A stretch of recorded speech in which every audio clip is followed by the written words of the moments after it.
Hello friends, welcome back to my channel study corner. मैं रिचा। हमारी ये सोशल स्टडी की क्लास रहेगी। आज से हम एनसीईआरटी सोशल स्टडी को भी शुरू कर रहे हैं। जियोग्राफी जिसके अंतर्गत रहेगा। तो जियोग्राफी क्लास 6 को हम डिस्कस करेंगे, फिर क्लास 7 को। इस तरह से इस पूरे पोर्शन को डिस्कस करेंगे। जैसा कि आपको पता होगा, हम एनसीईआरटी सीरीज को चला रहे हैं। इससे पहले हमने साइंस क्लास 6 क्लास 7 को डिस्कस किया था। उसी में हम आज से अब ये सोशल स्टडी का जो जियोग्राफी वाला पोर्शन रहेगा 6 क्लास की एनसीईआरटी का, उसको डिस्कस करेंगे। तो ये काफ़ी इम्पॉर्टेंट होता है अगर आप सीटेट का एग्ज़ाम देने वाले होंगे, केवीएस का एग्ज़ाम देने वाले होंगे, DSSB या फिर यूपीएससी, यूपी यूपीपीएससी, ऐसे किसी भी एग्ज़ाम में आप बैठने वाले होंगे। उन सभी एग्ज़ाम के पॉइंट ऑफ व्यू से एनसीईआरटी की बुक काफ़ी हेल्पफुल होती है। आप कहीं भी किसी भी कोचिंग इंस्टीट्यूट में तैयारी करने जाएंगे तो सबसे पहले आपको यही कहा जाता है कि एटलीस्ट 6 से 12th तक की एनसीईआरटी की साइंस, जियोग्राफी और हिस्ट्री को पढ़ के आइए। तब आपको चीज़ों को थोड़ा कम वक्त देना पड़ेगा समझने में, और जल्दी तैयारी आपकी हो जाएगी किसी भी एग्ज़ाम के लिए, चाहे वो छोटे लेवल का एग्ज़ाम हो या बड़े लेवल का एग्ज़ाम हो। तो एनसीईआरटी की चीज़ें अगर आपकी क्लियर हैं तो आपको आगे ज़्यादा वक्त किसी भी एग्ज़ाम की प्रिपरेशन में नहीं देना पड़ेगा, क्योंकि मैक्सिमम क्वेश्चन जो है 60 से 80% क्वेश्चन एनसीईआरटी से ही आता है। 20% क्वेश्चन ही बस इधर उधर से आता है। तो साइंस की हमारी क्लास चल रही है, उसके साथ साथ ये जियोग्राफी की भी क्लास चलेगी, ताकि थोड़ा जल्दी चीज़ों को हम कवर कर लें। हमारा टारगेट रहेगा कि दिसंबर तक में हम पूरी एनसीईआरटी साइंस, जियोग्राफी और हिस्ट्री को तो कम से कम ख़त्म ही कर लें। 12th तक ना सही, लेकिन 9th तक की एनसीईआरटी को तो ख़त्म कर लें दिसंबर तक। ये हमारा टारगेट रहेगा, क्योंकि जैसा कि आपको पता है कि 31 जनवरी को सीटेट का एग्ज़ाम होने वाला है, और सीटेट एग्ज़ाम देने वाले स्टूडेंट के लिए तो एनसीईआरटी काफ़ी हेल्पफुल होता है। 90% क्वेश्चन आपको एनसीईआरटी की बुक से ही देखने को मिल जाएगा। तो हम अपनी आज की इस क्लास को शुरू करेंगे। 6 क्लास का पहला चैप्टर हमारा रहेगा आज से। जैसा कि आपको दिख रहा होगा, पहला चैप्टर जो है हमारा जियोग्राफी का 6 क्लास का, वह है सौरमंडल में पृथ्वी। इस चैप्टर को शुरू करने से पहले एक छोटी सी रिक्वेस्ट आपसे है कि वीडियो में लास्ट तक बने रहा करिए, क्योंकि काफ़ी इम्पॉर्टेंट चीज़ें रहती हैं, काफ़ी इम्पॉर्टेंट क्लास रहती है। और अगर वीडियो अच्छा लग जाया करे तो वीडियो को लाइक करने से मत हिचकिचाया करिए। एक लाइक से ना ही आपका कुछ जाना है, ना ही मेरा कुछ जाना है, ना ही आपको कुछ मिलना है और ना ही मुझे कुछ मिलना है। बस इतना मिलेगा कि मुझे इतनी चीज़ें तो समझ में आएंगी कि हाँ, मैंने जो पढ़ाया वो आपको समझ में आया या नहीं आया। तो थोड़ा सा ये लाइक हो गया, कमेंट हो गया, ये मोटिवेट करने का काम करता है। जैसे आपकी लाइफ में कुछ ना कुछ ऐसी चीज़ होती है जो आपको हर दिन मोटिवेट करती है आगे बढ़ने के लिए, उसी तरह से हम टीचर्स का भी होता है कि अगर हमारी पढ़ाई चीज़ आपको थोड़ा सा भी हेल्प कर जाए, थोड़ा सा भी समझ में आ जाए, और आपके कमेंट अच्छे आ जाएं, लाइक्स मिल जाए, तो लगता है कि हमारा पढ़ाना सफल हो गया। तो काफ़ी ये मोटिवेट करता है हमें आगे कुछ और अच्छा करने के लिए। तो इसलिए आपसे रिक्वेस्ट है कि लाइक ज़रूर किया करिए, कमेंट ज़रूर किया करिए, और अगर अच्छा भी लग रहा हो तो शेयर भी कर दिया करिए, और अपने फ्रेंड्स को भी कहा करिए कि चैनल को सब्सक्राइब करें और डेली चैनल से जुड़े रहें, क्योंकि आगे आपको बहुत अच्छे काम मिलने वाले हैं, बहुत अच्छी चीज़ें इस चैनल के माध्यम से मिलने वाली हैं। पूरी तरह से आपको कॉम्पिटिटिव एग्ज़ाम के लिए तैयार किया जाएगा हमारे चैनल के माध्यम से। तो बेफिक्र रहिए, चीज़ें आपको 100% अच्छी मिलने वाली हैं। बस रेगुलर जुड़े रहिए, ये इम्पॉर्टेंट हो जाता है। एक दिन पढ़ के आप 4 दिन आराम करोगे, फिर सोचोगे कि कोई भी एग्ज़ाम क्लियर हो जाए, तो ये इम्पॉसिबल है। डेली खुद के लिए वक्त निकालिए, चाहे 1 घंटा ही सही। मैं नहीं कहती 24 घंटे में आप 15 घंटे या 20 घंटे पढ़िए, लेकिन अगर आप साल भर के पूरे दिनों में आप अगर 1 घंटे भी खुद के लिए निकालें, लेकिन रेगुलर निकालें, तो वो भी काफ़ी होगा किसी भी एग्ज़ाम को क्लियर करने के लिए। तो इसलिए आपसे रिक्वेस्ट है कि चैनल से डेली जुड़े रहिए, वीडियोज़ को डेली देखिए, और अपनी एक नोटबुक भी तैयार करते रहिए। अपने नोट्स में हर वो इम्पॉर्टेंट पॉइंट लिखिए जिससे मैं हाईलाइट करती हूँ, जिससे मैं बार बार कहती हूँ कि ये क्वेश्चन एग्ज़ाम में आता है। तो चलिए, बातें तो बहुत हो गई, बातें करने के लिए बहुत वक्त है, लेकिन पढ़ाई के लिए कम वक्त है। हम अपने इस चैप्टर को शुरू करते हैं, सौरमंडल में पृथ्वी। तो इंग्लिश और हिंदी दोनों ही लैंग्वेज में मैं डिक्टेट करूँगी चीज़ों को, ताकि आपको समझने में आसानी रहे। तो the earth in the solar system, solar system में हमारा अर्थ क्या है या सोलर सिस्टम क्या है, इन सारी चीज़ों को हम इस चैप्टर के माध्यम से डिस्कस करेंगे। तो जैसा कि यहाँ पे बताया गया है, हम इम्पॉर्टेंट चीज़ों पे आ जाते हैं क्योंकि चैप्टर बेहद ही इम्पॉर्टेंट है। मैं कहूँगी हर एक लाइन यहाँ पर इम्पॉर्टेंट है। तो सबसे पहले यहाँ पर पूर्णिमा और अमावस्या को ही बता दिया गया है कि पूर्णिमा क्या होती है या अमावस्या मतलब जो फुल मून होता है और न्यू मून होता है, ये क्या होता है। तो यहाँ पे बताया गया है कि आप पूर्ण चंद्र को लगभग 1 महीने में एक बार देख सकते हैं। यह पूर्ण चंद्रमा वाली रात या पूर्णिमा होती है। तो जब आकाश में आपको पूरा पूरा एक सर्कल, एक बॉल के शेप में चांद दिखेगा, तो वो रात क्या कहलाती है, वो रात पूर्णिमा की रात कहलाती है या पूर्ण चंद्रमा वाली रात या फुल मून कहलाती है। तो यही कहा गया है कि in different shape and at different positions, आपको ये जो चांद है इसकी डिफरेंट शेप और डिफरेंट पोजीशन देखने को मिलती है। You can see the full moon only once in about, आप फुल मून को एक बार ही देख सकते हैं एक मंथ में। It is full moon night or, ये इसको क्या कहेंगे, इसे पूर्णिमा की रात कहेंगे, फुल मून या पूर्णिमा की रात कहेंगे। अब इसके बाद क्या है कि 15 दिन के बाद आप इसे नहीं देख सकते हैं, यह नए चंद्रमा की रात्रि या अमावस्या होती है। तो 15 दिन के बाद आप इसे नहीं देखेंगे, जो अमावस्या होगी वो देखेंगे। तो अमावस्या को हम न्यू मून के नाम से भी जानते हैं। तो यहाँ कहा गया है कि a fortnight later you can not see it at all, it is a new moon night or amavasya. तो अमावस्या के दिन क्या होता है, ऐसी मतलब रात क्या होता है, ऐसी रात में अगर आसमान साफ है तो आप आसमान का अवलोकन अच्छी तरह से कर सकते हैं, क्योंकि यहाँ पे चांद पूरा मतलब एक क्लियर आपको आसमान दिखेगा, बिल्कुल उजाला दिखेगा थोड़ा सा, तो चीज़ों को आप अच्छे से ऑब्जर्व कर सकते हैं। फिर बताया गया है कि हम दिन के समय चंद्रमा एवं इन सभी छोटी चमकीली वस्तुओं को नहीं देख सकते। मतलब दिन में आप ना तो चांद को देख सकते हैं, ना तो जो आकाश में तारे टिमटिमाते हैं रात्रि के समय, वो भी दिन में आपको दिखाई नहीं देता है। ऐसा क्यों होता है? तो ऐसा इसीलिए होता है क्योंकि सूर्य का जो प्रकाश है वो बहुत ज़्यादा तेज होता है, जिसके उस प्रकाश के कारण क्या होता है, रात्रि के समय चमकने वाली वस्तुओं को हम नहीं दिन में देख पाते हैं, क्योंकि वो प्रकाश इन चीज़ों को ढक लेता है, इनमें प्रकाश नहीं होता या बहुत कम होता है। सूर्य, चंद्रमा तथा वे सभी वस्तुएं जो रात के समय आसमान में चमकती हैं, इन्हें हम खगोलीय पिंड कहते हैं। तो आसमान में दिखाई देने वाली हर चमकीली चीज़ जो भी दिखती है आपको, इसे हम क्या कहते हैं, इसे खगोलीय पिंड या सेलेस्टियल बॉडी कहते हैं। तो the sun, the moon and all those object shining in the night sky are called celestial bodies. इसके बाद बताया गया है कि जो कुछ खगोलीय पिंड हैं वो बड़े आकार वाले तथा गर्म होते हैं। ये गैसों से बने होते हैं, जैसे कि हमारा सूर्य हो गया। इनके पास अपनी ऊष्मा तथा प्रकाश होता है, जिसे वे बहुत बड़ी मात्रा में उत्सर्जित करते हैं। इन खगोलीय पिंडों को तारा कहते हैं। तो सूर्य को भी कहा जाए तो हमारा सूर्य क्या है, एक तारा है, एक स्टार है।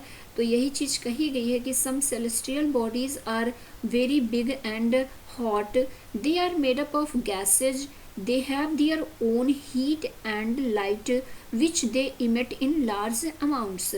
These celestial bodies are called stars. The sun is a star. तो हमेशा ध्यान रखिएगा, सूर्य क्या है, एक तारा ही है। अब इसके बाद हम देखते हैं कि आपको बताया गया है यहाँ पे रात्रि के समय चमकते हुए अनगिनत तारे आपको देखते हैं, वो सूर्य के समान ही होते हैं, वो उतने ही बड़े होते हैं, लेकिन ये तारे हमें इतने छोटे छोटे दिखाई देते हैं जबकि सूर्य इतना बड़ा दिखाई देता है। तो ऐसा क्यों होता है? तो यही चीज़ बताई गई है कि जो रात के समय चमकते हुए अनगिनत तारे हैं वो होते तो सूर्य के ही समान हैं, लेकिन वो हमसे बहुत अधिक दूर पे हैं। सूर्य जो है वो हमारे पास में है, लेकिन ये तारे क्या हैं, हमसे बहुत अधिक दूर पर होने के कारण ये हमें बहुत छोटे दिखाई देते हैं। इनकी ऊष्मा या प्रकाश हम तक नहीं पहुंच पाती है, तो इसलिए हम इनको महसूस नहीं कर सकते, इनकी ऊष्मा या प्रकाश को। तो ये अत्यंत छोटे दिखाई देते हैं। तो यहाँ पे बताया गया है कि ध्यान देना होगा कि कुछ दूरी पर देखने पर सभी वस्तुएं छोटी ही दिखाई देती हैं। तो बेसिकली आप अपने रेगुलर लाइफ में भी इन चीज़ों को फील कर सकते हैं, सूर्य और तारे के कॉन्सेप्ट को, कि अगर कोई चीज़ आपको बहुत दूर से दिख रही है तो वो बहुत छोटी दिखती है, और कोई चीज़ पास दिख रही है तो वो अपनी एक्चुअल शेप साइज में दिखती है, मतलब वो बड़ी दिखती है आपको।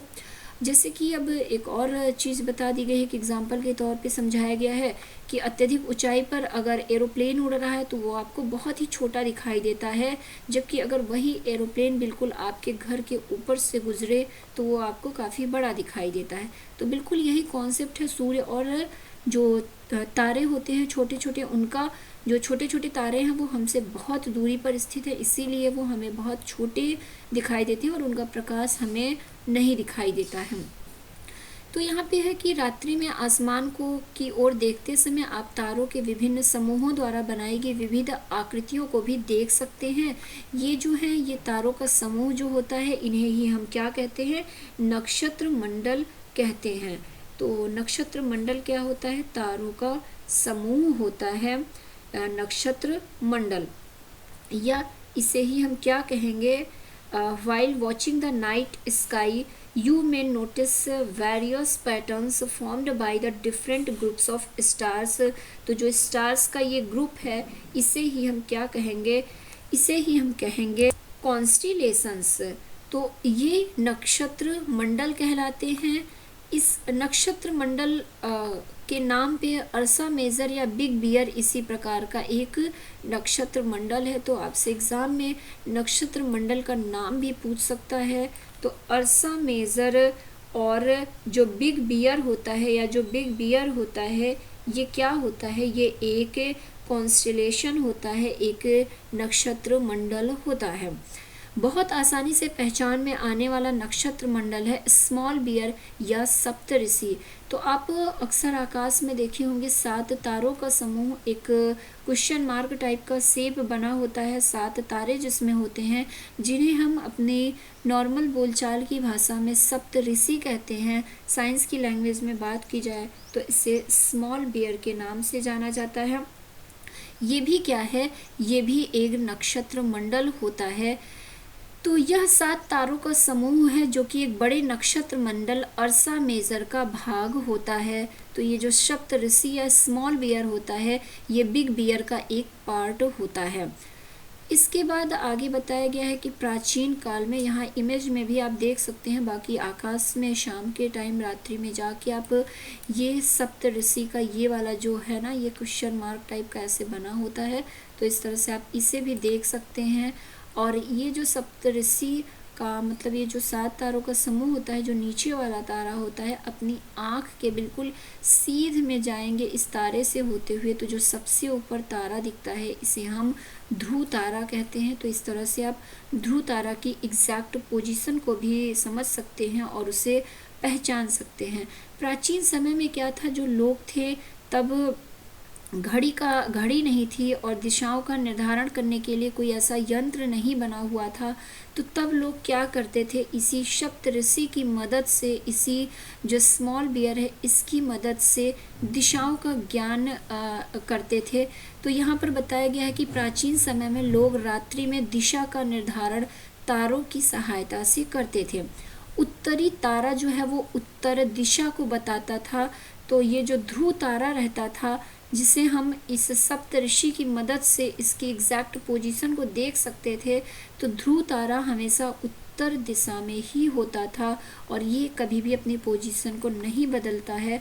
तो इस तरह से प्राचीन काल में लोग दिशाओं का निर्धारण करते थे। जिस दिशा में उनको ध्रुव तारा दिखता था वो उससे अंदाज़ा लगाते थे कि ये उत्तर दिशा है, फिर उसके विपरीत वाला दक्षिण दिशा होगा। तो इस तरह से एक दिशा पता चल गई तो वो सभी दिशाओं को जान जाते थे। तो यह आसमान में हमेशा एक ही स्थान पर रहता है। हम सप्तऋषि की सहायता से ध्रुव तारे की स्थिति को जान सकते हैं। यदि सप्तऋषि मंडल के संकेतक तारों को आपस में मिलाते हुए एक काल्पनिक रेखा खींची जाए एवं उसे आगे की ओर बढ़ाया जाए तो यह ध्रुव तारे की ओर इंगित करेगा, जैसा कि यहाँ पर हमने इस इमेज में भी देख लिया है। कि आपकी आई से जो ध्रुव तारा का नीचे वाला तारा होता है उससे एक सीधी रेखा खींचेंगे तो वो रेखा आपको ध्रुव तारे के पास लेके जाएगी। तो यही चीज़ यहाँ पे लिखी हुई है। उसके बाद बताया गया है कि कुछ खगोलीय पिंडों में अपना प्रकाश एवं ऊष्मा नहीं होती है, वे तारों के प्रकाश से प्रकाशित होते हैं। ऐसे पिंड क्या कहलाते हैं? ग्रह कहलाते हैं। ग्रह जिसे अंग्रेजी में प्लैनेट कहते हैं, ग्रीक भाषा के प्लेनेटाई शब्द से बना है, जिसका अर्थ है परिभ्रमक अर्थात चारों ओर घूमने वाला। तो पृथ्वी भी क्या है? ये एक ग्रह है जिस पर हम रहते हैं। ये एक ग्रह है, एक प्लैनेट है। यह अपना संपूर्ण प्रकाश एवं ऊष्मा सूर्य से प्राप्त करती है।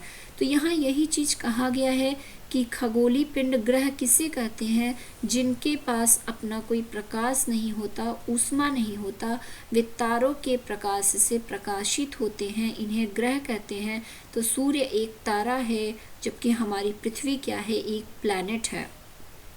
तो प्लैनेट का अर्थ क्या होता है? चारों ओर घूमने वाला। पृथ्वी जिस पर हम रहते हैं एक ग्रह है। यह अपना संपूर्ण प्रकाश एवं ऊष्मा सूर्य से प्राप्त करती है, जो पृथ्वी के सबसे नज़दीक का तारा है।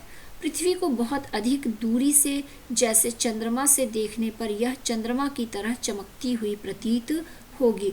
तो पृथ्वी को अगर चंद्रमा चांद पर जाके देखा जाए तो यह चंद्रमा की तरह ही चमकती हुई दिखेगी। तो ये था। इसके बाद यहाँ पर कुछ इम्पॉर्टेंट चीज़ें लिखी हुई हैं, ये देख लेते हैं।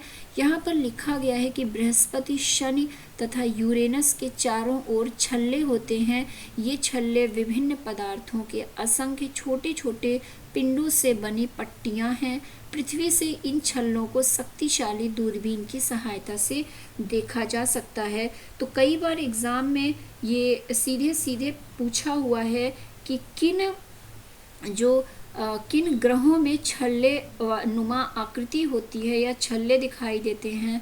तो एग्ज़ाम में बेसिकली शनि को देके पूछता है, लेकिन बृहस्पति, शनि और यूरेनस इन तीनों ही ग्रहों के चारों ओर छल्ले नुमा आकृति होती है। इसे आप बहुत आसानी से पृथ्वी से जो पावरफुल टेलीस्कोप है उसके द्वारा देख सकते हैं। अब आगे बढ़ते हैं। इतनी चीज़ें बिल्कुल क्लियर होंगी, यहाँ ऐसी कोई चीज़ नहीं है जहाँ आपको कन्फ्यूज़न होगा। अब ये थोड़ा सा उल्टा स्ट्रक्चर है इस पीडीएफ में। आप अपने गूगल में जाके एक बार इस स्ट्रक्चर को देख लीजिए। इसमें सारे ग्रहों के बारे में बताया गया है, सूर्य से उनकी दूरी को दिखाया गया है। तो यहाँ पे मैं थोड़ा सा समझाने की कोशिश करती हूँ। ये हमारा सूर्य है, इसके सबसे पास में कौन सा ग्रह आपको दिख रहा है? बुध दिख रहा है, जिसे इंग्लिश में बात की जाए तो मर्क्यूरी कहते हैं। बुध के बाद हमारा जो है वो वीनस होता है। वीनस जिसे कि आप क्या कहते हैं? शुक्र कहते हैं। तो यहाँ पे हमारा ये वीनस है। फिर तीसरा हमारा अर्थ हो जाएगा, उसके बाद मंगल हो जाएगा, फिर क्या हो जाएगा? इसके बाद ये क्षुद्र ग्रह की एक पट्टी होती है। फिर बृहस्पति ग्रह होता है, इस तरह से आपको दिख रहा होगा, बृहस्पति ग्रह होता है जो कि सबसे बड़ा ग्रह होता है। इसके बाद बृहस्पति के बाद शनि होता है, शनि के बाद यूरेनस होता है, यूरेनस के बाद क्या होता है? नेपच्यून होता है, जो कि सबसे दूर सूर्य के स्थित होता है और ये सबसे छोटा ग्रह होता है। ये 8 ग्रह हैं, सूर्य से दूरी के अकॉर्डिंग सेट होते हैं। एक 9वां ग्रह भी था पहले, जिसका नाम था प्लूटो, लेकिन अब उसे ग्रहों की श्रेणी से हटाकर उसे बौने ग्रह की श्रेणी में रख दिया गया है। तो अब हम इन 8 ग्रहों को जानते हैं और सूर्य से इनकी दूरी के हिसाब से चीज़ों को यहाँ पे डिफाइंड किया गया है। बुध की बात की जाए तो सूर्य के चारों ओर एक परिक्रमा ये 88 दिन में लगाता है। तो ये चार्ट है, अपने फ़ोन को सीधा करके आप इसको देख लीजिएगा कि ये दिन पूछता है तो ये चीज़ें नोट कर लीजिए और रट डालिए। इसे सिर्फ रटा ही जा सकता है, समझने की इसमें कोई चीज़ ही नहीं है। तो बुध जो है वो सूर्य के चारों ओर सबसे नज़दीक ये है, तो सबसे कम समय में ये सूर्य की परिक्रमा भी करेगा। तो ये 88 दिन में सूर्य की परिक्रमा कर लेता है। सूर्य के चारों तरफ एक चक्कर 88 दिन में लगाता है। बुध के बाद जो है वो शुक्र ग्रह आता है, जिसको कि हम विनस कहते हैं। शुक्र जो है अपने अक्ष पर घूर्णन 59 दिन में करता है। 59 डे में ये सूर्य की परिक्रमा कर लेता है। और उसके बाद इसका है कि ये बुध के बारे में है, अपने अक्ष पर ये घूर्णन 59 दिन में करता है। फिर अब शुक्र की बात करें तो शुक्र जो है ये सूर्य से थोड़ा दूर हो गया, तो अब ये बुध के कंपेयर में ज़्यादा टाइम लेगा सूर्य की परिक्रमा करने में। तो शुक्र जो है ये सूर्य के चारों ओर एक परिक्रमा 255 दिन में करता है, क्योंकि अब इसकी डिस्टेंस जो है वो सूर्य से बढ़ गई है। यहाँ पर शुक्र के बारे में ही बताया गया है कि ये अपने अक्ष पर घूर्णन 243 दिन में करता है। फिर पृथ्वी की बात की जाए जिसमें हम रहते हैं, तो यह सूर्य के चारों ओर एक परिक्रमा 365 दिन में लगाता है। मतलब हमारी पृथ्वी जो है ये एक साल में लगभग एक चक्कर लगा पाती है सूर्य का। फिर पृथ्वी के बारे में बताया गया है कि ये अपने अक्ष पर घूर्णन एक दिन में करती है, तो ये चीज़ें इम्पोर्टेंट है। इसके बाद सूर्य के बारे में ही बताया गया है कि इसका जो एकमात्र उपग्रह है वह चंद्रमा है। फिर मंगल की बात बताई गई है कि सूर्य के चारों ओर, अब ये मंगल जो है ये और दूर हो गया सूर्य से, तो मंगल जो है ये सूर्य के चारों ओर एक परिक्रमा 687 दिन में करता है। तो जैसे जैसे आप देख रहे होंगे सूर्य से ग्रहों की डिस्टेंस बढ़ रही है, वैसे वैसे इसकी परिक्रमा करने की जो टाइम ड्यूरेशन है वो भी बढ़ता जा रहा है। तो यहाँ पे आपने अब मंगल को देखा कि मंगल जो है ये सूर्य के चारों ओर एक परिक्रमा 687 दिन में करता है, और मंगल अपने अक्ष पर घूर्णन एक दिन में करता है। फिर चंद्रमा की संख्या यहाँ पर 2 है, यहाँ पर ये बताया गया है, मतलब इसके जो उपग्रह हैं 2 होते हैं। इसके बाद जो 5वां है वो बृहस्पति आ गया। सूर्य के चारों ओर एक परिक्रमा ये 11 साल में करता है। तो 11 साल में बृहस्पति जो है वो सूर्य की एक परिक्रमा कर पाता है। 11 साल 11 महीने में कर पाता है, मतलब लगभग देखा जाए तो 12 साल में ये जुपिटर जो है सूर्य की एक परिक्रमा कर पाता है। इसके बाद इसके बारे में बताया गया है कि ये अपने अक्ष पर घूर्णन 9 घंटे 56 मिनट में करता है। फिर शनि की बात की जाए तो शनि जो है ये अपना एक चक्कर सूर्य के चारों ओर लगाने में लगभग 29 साल 5 महीने लगाता है, मतलब 29 साल 29.5 साल कहा जाए सीधे। तो शनि जो है वो सूर्य की एक परिक्रमा करने में गुजार देता है, और यह अपने अक्ष पर घूर्णन 10 घंटे 40 मिनट में करता है। इसके बाद आगे देखा जाए तो आगे यूरेनस को बताया गया है कि यूरेनस जो है यह सूर्य के चारों ओर एक परिक्रमा करने में 84 साल लगा देता है। लगभग 84 साल में ये एक परिक्रमा सूर्य की कर पाता है। तो ये अब कितनी दूर होगा ये आप समझ सकते हैं सूर्य से। और यह अपने अक्ष पर 17 घंटे 14 मिनट का परिक्रमा करता है। फिर इसके बाद नेपच्यून है जो कि लास्ट ग्रह रहेगा सूर्य के चारों ओर। नेपच्यून एक परिक्रमा करने में कितने टाइम लगाता है, तो यह 164 साल लगा देता है, और अपने अक्ष पर घूर्णन यह 16 घंटे 7 मिनट में करता है। तो ये तो कुछ बेसिक चीज़ें थी जो आपको जानना बेहद ही इम्पोर्टेंट हो जाता है ग्रहों के बारे में। तो इस चीज़ को आप अपनी कॉपी में नोट कर लीजिएगा, और इसको 2-3 बार पढ़ेंगे तो ये तैयार हो जाएगा आपका। अब आगे बताया गया है कि पौराणिक जो रोमन कहानियाँ हैं उसमें सोल सूर्य देवता को कहा जाता था। सौर शब्द का अर्थ सूर्य से ही संबंधित होता है, इसीलिए सूर्य के परिवार को सौर मंडल या सोलर सिस्टम कहा जाता है। सौर शब्द का उपयोग करते हुए और अधिक शब्दों को लिखें, तो ये आप लिखिए। इसके बाद ये हमने ख़त्म कहाँ पर किया था, हम जो ये नक्षत्र मंडल ध्रुव तारा और ग्रह को देखे थे वहाँ पर ख़त्म किए थे। उसके आगे बढ़ते हैं तो यहाँ पर बताया गया है कि आकाश में दिखने वाला चंद्रमा क्या है, ये एक उपग्रह है। यह हमारी पृथ्वी का एकमात्र उपग्रह है, तथा यह जिस तरह से हमारी पृथ्वी सूर्य के चारों ओर चक्कर लगाती है उसी तरह से चंद्रमा हमारी पृथ्वी के चारों ओर चक्कर लगाता है। हमारी पृथ्वी के समान 7 अन्य ग्रह हैं जो सूर्य से प्रकाश एवं ऊष्मा प्राप्त करते हैं। उनमें से कुछ के पास अपने चंद्रमा भी हैं, मतलब अपने उपग्रह भी हैं। अब सौरमंडल की बात की जाए तो सौरमंडल जो है वो उसमें क्या क्या होता है। सूर्य होता है, सूर्य के बाद उसमें 8 ग्रह होते हैं, उपग्रह होते हैं तथा कुछ खगोलीय पिंड जैसे क्षुद्र ग्रह एवं उल्का पिंड मिलकर सौरमंडल का क्या करते हैं, निर्माण करते हैं। उसे हम सौर परिवार नाम देते हैं। तो सौर परिवार का जो मुखिया होता है ये कौन होता है, ये सूर्य ही होता है। तो काफ़ी इम्पोर्टेंट चीज़ें चल रही हैं आपकी सोलर सिस्टम से रिलेटेड। ये चीज़ बहुत ही इम्पॉर्टेंट है, तो बहुत ध्यान से आप चीज़ों को समझने की कोशिश करिएगा। तो यहाँ बताया गया है कि the sun, 8 planets, satellites and some other celestial bodies known as, जो इसको क्या कहते हैं हम, एस्टेरॉइड्स कहते हैं एंड मेटेरॉइड्स कहते हैं। Asteroids and meteoroids form the solar system. We often call it a solar family with the sun as its head. तो सन इसका क्या होता है, मुखिया होता है। तो अब हम शुरुआत सूर्य से करेंगे, उसके बाद सारे ग्रहों को जानेंगे, एक एक चीज़ जानेंगे। इससे पहले यहाँ पे जियोग्राफी के बारे में बताया गया है कि जियोग्राफी क्या होता है। तो जियोग्राफी की बात की जाए तो ये इंग्लिश का शब्द होता है जो कि ग्रीक भाषा से लिया गया है। इसके अर्थ की बात की जाए तो यह 2 शब्दों से मिलकर बना हुआ है। एक तो जी हो गया, दूसरा पहला जी हो गया और दूसरा ग्राफिया हो गया। जी का अर्थ पृथ्वी होता है और जियोस कह लीजिए, जियो का अर्थ पृथ्वी होता है और ग्राफिया का अर्थ क्या होता है, लिखना होता है। तो इसको जोड़ के देखा जाए तो पृथ्वी का विवरण या पृथ्वी के बारे में लिखना ही जियोग्राफी का अर्थ होता है।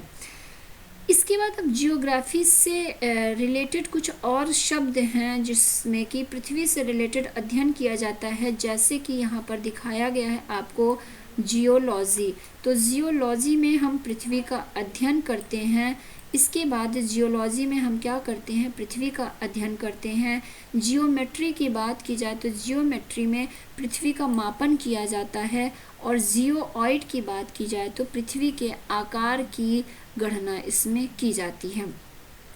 अब सूर्य के बारे में देख लेते हैं कि सूर्य क्या होता है। तो सूर्य हमारा जो सोलर सिस्टम होता है उसके केंद्र में स्थित होता है। तो the sun is in the centre of the solar system. यह बहुत बड़ा है एवं अत्यधिक गर्म गैसों से बना होता है। इसका खिंचाव बल इससे सौरमंडल को बांधे रखता है। सूर्य जो है वो सौरमंडल के लिए प्रकाश एवं ऊष्मा का एकमात्र स्रोत है, लेकिन हम इसकी अत्यधिक तेज ऊष्मा को महसूस नहीं करते हैं क्योंकि यह सबसे नज़दीक का तारा होने के बावजूद भी हमसे बहुत दूर है। अगर हम अपनी पृथ्वी से सूर्य के डिस्टेंस की गणना करें तो ये पॉइंट बेहद ही इम्पोर्टेंट है। सूर्य और पृथ्वी के बीच की दूरी बहुत बार एग्जाम में पूछा हुआ है। तो सूर्य से पृथ्वी की लगभग जो दूरी होती है वो 15 करोड़ किलोमीटर की होती है। जो लगभग दूरी की बात की गई है वो 15 करोड़ की बात की गई है। तो ये तो बात रही सूर्य की, सन की। अब आगे बढ़ते हैं और अब ग्रहों पे आ जाते हैं। तो हमारे सौरमंडल में 8 ग्रह हैं, लेकिन पहले बात की जाए तो पहले 9 ग्रह थे। तो 9वें ग्रह को हम आगे देखेंगे, पहले इन 8 ग्रहों को जानते हैं। तो सूर्य से दूरी के अनुसार, मतलब सबसे करीब से होते हुए दूर जाएं तो सूर्य की सबसे पास बुध है, फिर अब दूर होते जाएंगे ग्रह। तो ये क्रम आपसे एग्जाम में लगाने को पूछता है कि सूर्य से दूरी के अनुसार ग्रहों का क्रम लिखिए। तो ये क्रम आपको याद रखना चाहिए। बुध, शुक्र, पृथ्वी, मंगल, बृहस्पति, शनि, यूरेनस तथा नेपच्यून, ये इसी क्रम में होता है। तो ये क्रम आपको कम से ज़्यादा वाला याद रखना है। तो यहाँ पे एक आपको ट्रिक भी दे दिया गया है कि सूर्य से उनकी दूरी के अनुसार अंग्रेजी में ग्रहों के नाम जो है वो याद रखने का एक आसान तरीका आपको एक ट्रिक बताया गया है। तो जैसे कि सबसे पहले हमने मरकरी को देखा, तो सबसे पहले ये पूरी ट्रिक है, my very efficient mother just served us nuts. तो इसको आप याद रखेंगे, इस एक वर्ड को, एक जो सेंटेंस बना हुआ है, तो इन सभी के जो पहले वाले लेटर हैं उनको ले लेंगे, तो उससे आपको इसका जो क्रम है वो याद हो जाएगा। तो माई का एम लिया, तो एम से क्या हो गया, एम से मरकरी हो गया। वेरी का हमने वी लिया, तो वी से क्या हो गया, वी से हो गया वीनस। फिर इफ़िशियंट का ई ले लिया, तो ई से अर्थ हो जाएगा। उसके बाद मदर का एम लिया, तो एम से मार्स हो जाएगा। फिर जस्ट का जे लिया, तो जुपिटर हो गया। फिर सर्व्ड का एस लिया, तो सटर्न हो जाएगा, सटर्न हो जाएगा। और अस का यू लिया, तो यूरेनस हो जाएगा। और नट्स का एन लिया, तो नेपच्यून हो जाएगा। तो इस तरह से आप इसकी ट्रिक भी याद कर सकते हैं। तो अब आगे बताया गया है कि सौरमंडल के सभी 8 ग्रह एक निश्चित पथ पर सूर्य का चक्कर लगाते हैं। तो इन सभी की अपनी एक ऑर्बिट होती है, ये उसी ऑर्बिट में चक्कर लगाते हैं, कोई इधर उधर नहीं घूमता है, अपनी ऑर्बिट में ही ये ऐसे सर्कल में चक्कर लगाते रहते हैं सूर्य का। ये रास्ते दीर्घ वृत्ताकार में फैले हुए हैं, ये कक्षा कहलाते हैं, मतलब इन्हें ही हम ऑर्बिट कहते हैं। बुध जो है वो सूर्य के सबसे नज़दीक का ग्रह है, तो ये चीज़ भी क्वेश्चन बनता है कि सबसे नज़दीक सूर्य के कौन सा ग्रह है, तो वो बुध है। अपनी कक्षा में सूर्य के चारों ओर एक चक्कर लगाने में इसे केवल 88 दिन लगता है। तो ऊपर हमने देखा भी है कि सूर्य के सबसे नज़दीक होने की वजह से सबसे कम टाइम में ये सूर्य का चक्कर लगा लेता है, सिर्फ 88 दिन। वहीं और ग्रह जो हैं वो सालों, बहुत साल, 15,00,000 वर्ष भी लग जाता है। तो शुक्र को पृथ्वी का जुड़वा ग्रह भी माना जाता है, तो पृथ्वी की जुड़वा बहन के नाम से भी शुक्र को जाना जाता है। तो क्यों, इसका आकार एवं पृथ्वी, इसका आकार जो है और आकृति लगभग पृथ्वी के ही समान होती है, इसलिए शुक्र को जो है पृथ्वी की जुड़वा बहन के नाम से भी जाना जाता है। तो अर्थ ट्विन, इससे किसको कहा जाता है, ये भी क्वेश्चन में बनता है। तो अर्थ ट्विन्स किसे कहा जाता है, शुक्र को कहा जाता है। तो ये चीज़ भी याद रखिएगा कि शुक्र को अर्थ ट्विन्स के नाम से जाना जाता है। इसके बाद अभी तक प्लूटो भी, हाँ, हमने जो 9वें ग्रह की बात की कि पहले तो हमारे सौरमंडल में 9 ग्रह थे, लेकिन प्लूटो को ग्रहों की श्रेणी से हटा दिया गया, क्योंकि यह जो है, इससे ग्रहों की श्रेणी, इसे ग्रह नहीं माना गया था। यहाँ पर बताया गया है कि अंतर्राष्ट्रीय जो खगोलीय संगठन है, इन्होंने 2006 की अगस्त में एक बैठक की थी, जिसमें यह निर्णय लिया कि कुछ समय पहले ही जो कि खोजा गया एक खगोलीय पिंड था तथा प्लूटो, इन दोनों को बौने ग्रह कहे जा सकते हैं, इन्हें ग्रहों की श्रेणी से हटा दिया गया था। तो ये 2 ग्रह थे, एक तो हमारा था 2003 UB 313 या सीरस तथा प्लूटो। तो ये खगोलीय पिंड तथा प्लूटो जो है बौने ग्रह, इन्हें कहे जा सकते हैं। अब इसके बाद यहाँ पे और कुछ चीज़ें बताई गई हैं कि ऐसे बहुत से शब्द जिनका उपयोग हम एक भाषा में करते हैं, अक्सर वे दूसरी भाषाओं के लिए दूसरी भाषाओं से लिए गए शब्द हो सकते हैं। उदाहरण के लिए जैसे हमने जियोग्राफी देखा, ये है तो एक अंग्रेजी शब्द, लेकिन ग्रीक भाषा से लिया गया शब्द है, जिसका अर्थ होता है पृथ्वी का विवरण। तो ये चीज़ तो हमने देख ही लिया है, पढ़ ही लिया है। अब यहाँ तक हम पहुँच गए हैं। यहाँ एक और चीज़ बताई गई है कि रात में आसमान को देखकर मनुष्य हमेशा से मोहित हुआ है। खगोलीय पिंडों एवं उनकी गति के संबंध में अध्ययन करने वालों को खगोल शास्त्री कहा जाता है। तो यहाँ पर जब भी किसी खगोल शास्त्री की बात होगी, तो वहाँ पर जो है इनका आर्यभट्ट का नाम जरूर आता है। तो आर्यभट्ट प्राचीन भारत के सबसे प्रसिद्ध खगोल शास्त्री थे। आज विश्व के सभी भागों में खगोलविद ब्रह्मांड के रहस्यों को खोजने में लगे हुए हैं। तो जो ब्रह्मांड के रहस्य होते हैं वो एस्ट्रोनॉमर्स के द्वारा ही खोजा जाता है। तो जब भी एस्ट्रोनॉमर्स की बात आएगी तो वहाँ पर आर्यभट्ट का नाम जरूर आएगा। तो ये आर्यभट्ट के बारे में यहाँ पर था। अब आगे बढ़ते हैं। हमने सूर्य के बारे में जाना और उसके बाद बुध के बारे में जाना। बुध के बाद हमने शुक्र के बारे में जाना। शुक्र के बाद जो तीसरा ग्रह है वो कौन सा है, वो पृथ्वी है। अब पृथ्वी के बारे में जानते हैं जिस पर कि हम रहते हैं। तो सूर्य से दूरी के हिसाब से पृथ्वी तीसरा ग्रह है, बुध शुक्र और उसके बाद पृथ्वी आता है। आकार की बात की जाए तो यह पांचवा सबसे बड़ा ग्रह है। सबसे बड़ा ग्रह बृहस्पति होता है आकार में।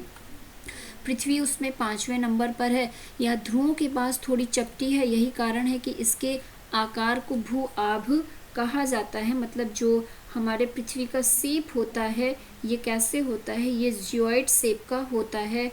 जियोइड का मतलब जाना जाए तो इसका मतलब क्या होता है, अर्थ लाइक शेप होता है। भू आभ का अर्थ है पृथ्वी के समान आकार। तो जीवन के लिए अनुकूल परिस्थितियां संभवतः केवल पृथ्वी पर ही पाई जाती हैं। पृथ्वी ना तो अधिक गर्म है और ना ही अधिक ठंडी। यहाँ पानी एवं वायु उपस्थित होता है जो हमारे जीवन के लिए आवश्यक है। वायु में जीवन के लिए आवश्यक गैसें जैसे ऑक्सीजन मौजूद है। इन्हीं कारण से पृथ्वी सौर मंडल का सबसे अद्भुत ग्रह है, क्योंकि अभी तक जीवन की खोज जो है वो सिर्फ पृथ्वी में ही की जा चुकी है। पृथ्वी ही ऐसा ग्रह है जहाँ पर जीवन संभव है और किसी भी ग्रह में अभी जीवन की खोज नहीं की जा पाई है। अब बात की जाए अंतरिक्ष से अगर हम अपनी पृथ्वी को देखें तो ये कैसी दिखेगी। तो हमारी पृथ्वी का मैक्सिमम पार्ट जो है ये पानी से घिरा हुआ है, इसलिए अगर हम अंतरिक्ष से पृथ्वी को देखें तो यह हमें नीले रंग की दिखाई पड़ती है, क्योंकि इसका 2/3 सतह जो है वो पानी से ढका हुआ है। इसीलिए पृथ्वी को नीले ग्रह की संज्ञा भी दिया गया है, मतलब इसे ब्लू प्लैनेट भी कहा गया है।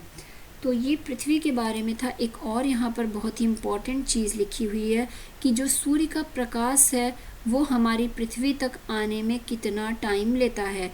तो सूर्य का प्रकाश पृथ्वी तक आने में 8 मिनट का समय लेता है, जबकि जो प्रकाश की स्पीड है वो 3 लाख किलोमीटर प्रति सेकंड है। मतलब 1 सेकंड में वो 3 लाख किलोमीटर का डिस्टेंस कवर करती है। उसके बाद भी इतनी दूर है सूर्य हमारी पृथ्वी से कि उसे पृथ्वी तक पहुंचने में 8 मिनट का समय लग जाता है। तो यहाँ से भी ये क्वेश्चन एग्जाम में बनता है कि सूर्य का प्रकाश पृथ्वी तक आने में कितना समय लेता है। अब इसके बाद चंद्रमा के बारे में बताया गया है आपको कि जो चंद्रमा है ये हमारी पृथ्वी का एकमात्र उपग्रह है। तो हमारी पृथ्वी के पास केवल एक ही उपग्रह है जो कि मून है या चंद्रमा है। तो our earth has only one satellite, that is the moon. तो यह एकमात्र सैटेलाइट है हमारी पृथ्वी का चंद्रमा। इसका व्यास की बात की जाए तो पृथ्वी के व्यास का केवल ये 1/4 होता है।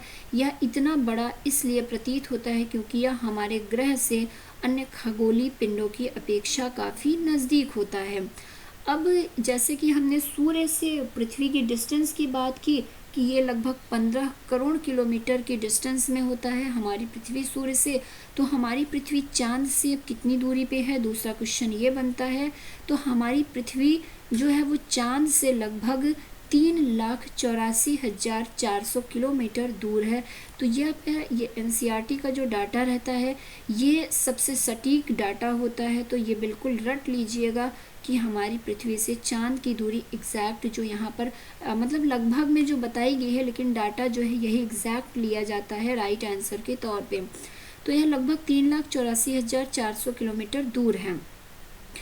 अब इसके बाद अब आप पृथ्वी से सूर्य एवं चंद्रमा की दूरियों की तुलना कर सकते हैं कि सूर्य 15 करोड़ किलोमीटर दूर है हमारी पृथ्वी से और चांद उसके कंपेयर में कितना नज़दीक है, यह 3,84,400 किलोमीटर दूर है।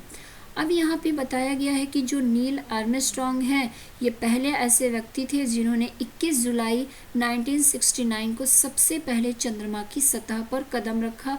तो काफ़ी इम्पॉर्टेंट ये पॉइंट है, ये GS वाले पोर्शन में पूछ लेता है कि चांद पर कदम रखने वाला सबसे पहला व्यक्ति कौन था और उसने कब चांद पर कदम रखा था। तो वह नील आर्मस्ट्रॉन्ग थे जिन्होंने 21 जुलाई 1969 को चांद पर पहला कदम रखा था।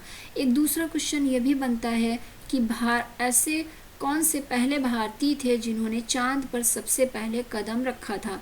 तो ओवरऑल की बात की जाए तो चांद पर सबसे पहले जाने वाला व्यक्ति नील आर्मस्ट्रॉन्ग था, और किसी भारतीय व्यक्ति की बात की जाए तो चांद पर जाने वाला जो प्रथम भारतीय व्यक्ति था वह राकेश शर्मा थे, जिन्होंने भारत की तरफ से चांद पर पहला कदम रखा था। और पहली महिला की बात की जाए कि ऐसी कौन सी पहली भारतीय महिला है जिन्होंने चांद पर कदम रखा था, तो वह भारतीय मूल की अमेरिकी अंतरिक्ष यात्री हैं कल्पना चावला, जिन्होंने चांद पर पहली भारतीय महिला होने का गौरव प्राप्त किया था कदम रखने पर।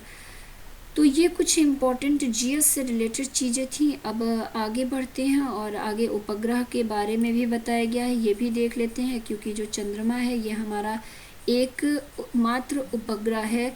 तो अब क्या है, कुछ आर्टिफिशियल जो मानव निर्मित उपग्रह हैं उनका भी निर्माण किया जा रहा है, जो कृत्रिम उपग्रह कह लीजिए उनका निर्माण किया जा रहा है और उन्हें चांद पर भेजा जा रहा है जानकारी इकट्ठा करने में। तो उपग्रह जो है ये एक खगोलीय पिंड है जो ग्रहों के चारों ओर उसी प्रकार चक्कर लगाता है जिस प्रकार ग्रह जो हैं वो सूर्य के चारों ओर चक्कर लगाते हैं। मानव निर्मित उपग्रह एक कृत्रिम पिंड है। यह वैज्ञानिकों के द्वारा बनाया गया है जिसका उपयोग ब्रह्मांड के बारे में जानकारी प्राप्त करने एवं पृथ्वी पर संचार माध्यम के लिए किया जाता है। इसे रॉकेट के द्वारा अंतरिक्ष में भेजा जाता है एवं पृथ्वी की कक्षा में स्थापित कर लिया जाता है। अंतरिक्ष में उपस्थित कुछ भारतीय उपग्रह इनसेट, IRS, एडुसैट इत्यादि है। तो ये कृत्रिम उपग्रह भी कई बार एग्जाम में पूछ लेता है कि ऐसे कौन से भारतीय कृत्रिम उपग्रह हैं जो कि अंतरिक्ष में उपस्थित हैं। तो इनके नाम हैं इनसेट, IRS, एडुसैट इत्यादि। तो ये मानव निर्मित उपग्रह है, इन्हें किस तरह से चांद पर भेजा जाता है या उनकी जो कक्षा में कैसे प्रवेश किया जाता है, ये प्रोसेस दी हुई है कि रॉकेट के थ्रू इन्हें क्या है, इन्हें भेजा जाता है इन उपग्रहों को चांद पर या हमारे जो अंतरिक्ष में भेजा जाता है। अब आगे बढ़ते हैं और आगे बताया गया है चंद्रमा के ही बारे में कि चंद्रमा पृथ्वी का एक चक्कर 27 दिन में पूरा करता है। तो चंद्रमा, अगर पृथ्वी की बात की जाए तो चंद्रमा पृथ्वी का चक्कर लगभग 27 दिन में पूरा कर लेता है। इसके बाद आगे बताया गया है कि लगभग इतने ही समय में यह अपने अक्ष पर एक चक्कर भी पूरा करता है। इसके परिणाम स्वरूप पृथ्वी से हमें चंद्रमा का केवल एक ही भाग दिखाई पड़ता है। तो हमारी पृथ्वी से हम जिस चंद्रमा को देखते हैं हम उसका सिर्फ एक ही भाग देख पाते हैं। चंद्रमा की परिस्थितियां जीवन के लिए अनुकूल नहीं हैं। यहाँ ना पानी है और ना वायु, इसीलिए चंद्रमा पर सरवाइव करना या जा पाना काफ़ी मुश्किल काम होता है। इसकी सतह पर पर्वत, मैदान एवं गड्ढे हैं जो चंद्रमा की सतह पर छाया बनाते हैं। पूर्णिमा के दिन चंद्रमा पर इनकी छाया को देखा जा सकता है। तो जब पूर्णिमा का दिन होता है तो चंद्रमा पर इन चीज़ों की छाया को हम बहुत ही आसानी से क्या करते हैं, देख सकते हैं। अब आगे आपको क्षुद्र ग्रह के बारे में बताया गया है जिसे कि हम एस्टेरॉइड्स कहते हैं। एस्टेरॉइड्स क्या होता है, ये तारों, ग्रहों एवं उपग्रहों के अतिरिक्त असंख्य छोटे पिंड भी सूर्य के चारों ओर चक्कर लगाते हैं। इन पिंडों को क्या कहते हैं, क्षुद्र ग्रह या एस्टेरॉइड्स कहते हैं। एक बार मैं आपको ऊपर वाले इमेज में एस्टेरॉइड को दिखा देती हूँ। तो ये जो है ये क्षुद्र ग्रह की आपको पट्टी दिख रही है। तो ये भी सूर्य का परिक्रमा बिल्कुल ग्रहों की तरह ही करते हैं। तो कई बार एस्टेरॉइड की पोजीशन पूछ लेती है कि एस्टेरॉइड जो है ये कहाँ पर स्थित होता है। तो ये पृथ्वी और बृहस्पति के बीच में स्थित होता है। अब आगे आ जाते हैं अपने पॉइंट पर, एस्टेरॉइड पर। तो यहाँ पे बताया गया है कि ये मंगल एवं बृहस्पति की कक्षाओं के बीच में पाए जाते हैं। तो पृथ्वी नहीं, ये मंगल और बृहस्पति के बीच में चक्कर लगाते रहते हैं, उनकी कक्षाओं के बीच में पाए जाते हैं। वैज्ञानिकों के अनुसार जो एस्टेरॉइड होते हैं ये ग्रह के ही भाग होते हैं जो कि बहुत वर्ष पहले विस्फोट के बाद ग्रहों से टूटकर अलग हो गए थे। तो ये ग्रहों के टूटे फूटे भाग होते हैं जो कि ग्रहों की तरह ही सूर्य के चारों ओर चक्कर लगाते रहते हैं। अब नेक्स्ट क्या है, उल्का पिंड है जिसे कि मेटेरॉइड्स कहते हैं इंग्लिश में। अब ये क्या होता है, तो सूर्य के चारों ओर चक्कर लगाने वाले पत्थरों के छोटे छोटे टुकड़ों को उल्का पिंड कहते हैं। ये भी एस्टेरॉइड की तरह सूर्य के चारों ओर चक्कर लगाते रहते हैं। कभी कभी ये उल्कापिंड पृथ्वी के इतने नज़दीक आ जाते हैं कि इनकी प्रवृत्ति पृथ्वी पर गिरने की होती है। इस प्रक्रिया के दौरान वायु के साथ घर्षण होने के कारण ये गर्म होकर जल जाते हैं। तो कई बार क्या होता है, ये जो उल्कापिंड हैं ये मेटेरॉइड्स हैं, ये चक्कर लगाते लगाते पृथ्वी के इन्वायरमेंट के बहुत नज़दीक आ जाते हैं और पृथ्वी के इन्वायरमेंट के जैसे ये नज़दीक आते हैं तो क्या होता है कि ये वायु के साथ घर्षण करने लगते हैं और गर्म होकर के ये विस्फोट हो जाता है इनमें, या ये जल जाते हैं। फलस्वरूप क्या होती है, एक चमकदार प्रकाश उत्पन्न होती है। कभी कभी कोई उल्कापिंड पूरी तरह जले बिना ही पृथ्वी पर गिर जाता है, जिससे धरातल पर गड्ढे भी बन जाते हैं। तो कई कई जगह उल्कापिंड गिरने की घटना को भी आपने सुना होगा और कई बार ये दिखाया भी गया है न्यूज़ चैनल के माध्यम से और डिस्कवरी में भी।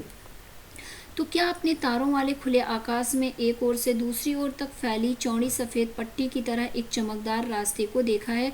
तो कई बार जिसे आप तारा टूटना अपनी आम भाषा में बोलते हैं, एक सफ़ेद पट्टी दिखती है आपको, बहुत चमकदार पट्टी तेज़ी से भागते हुए दिखती है।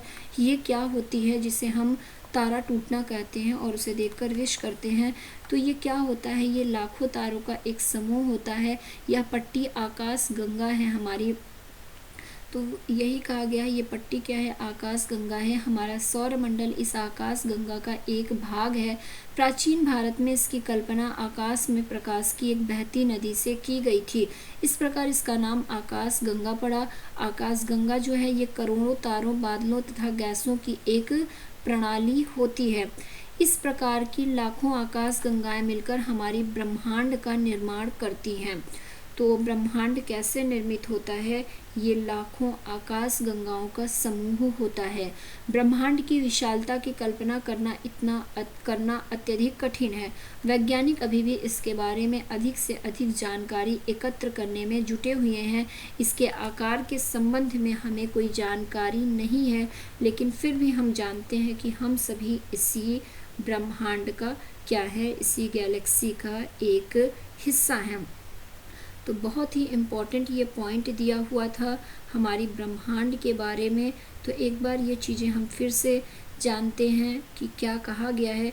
यहाँ पर बताया गया है कि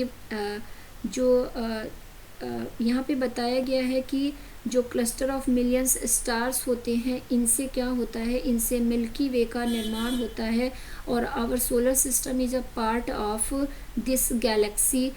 मिल्की वे गैलेक्सी का निर्माण होता है। हमारा जो सोलर सिस्टम है ये इस मिल्की वे गैलेक्सी का एक पार्ट होता है।